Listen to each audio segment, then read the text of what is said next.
Now, let's talk some other UK news. This is very similar to what's happening with energy rebates here in Australia, but Sir Keir Starmer has reversed his decision to cut millions of pensioners off of the winter fuel payments. What exactly are these winter fuel payments, and why didn't he want to give them to pensioners?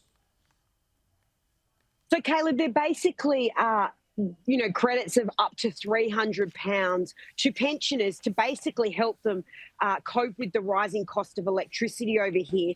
And the government's been toing and froing about this. They said it was going to be means tested. But then we had the UK council elections, which was an absolute horror show for the Conservative Party and the Labor government, with Reform really coming out on top in those council elections. And many said that the scaling back of this winter subsidy payment was the reasoning that people turned away from Labor. So we don't know what the actual U-turn exactly is, but this has been very bad for Keir Starmer, and he's had to really turn around and change this because the means testing was met with a lot of disgust from many politicians, including those within his own party, and many pensioners who thought they were eligible that were suddenly not eligible. Just quickly, Sophie, while we're talking about benefits, a leaked memo showed that the UK Deputy PM Angela Rayner wanted to crack down on immigration and the benefits that immigrants are receiving from the UK government. I mean, it goes to show, after, of course, what we saw from Sir Keir last week, the Labor Party is really spooked by Reform at the moment. Oh, absolutely, Caleb. They are absolutely spooked.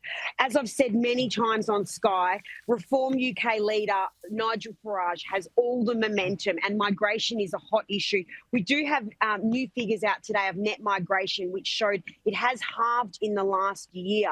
So that is one positive for the Labor government, but still a very long way to go on this, Caleb, and a hot issue that keeps making headlines here in the UK day in, day out. Indeed. Sophie Elsworth, thank you so much for your time.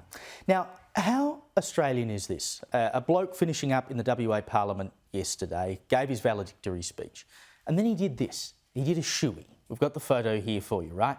You pour a drink in the shoe and drink it out of the shoe, and he did that on the floor of Parliament in Western Australia. I mean, he looks like a proper Aussie bloke too.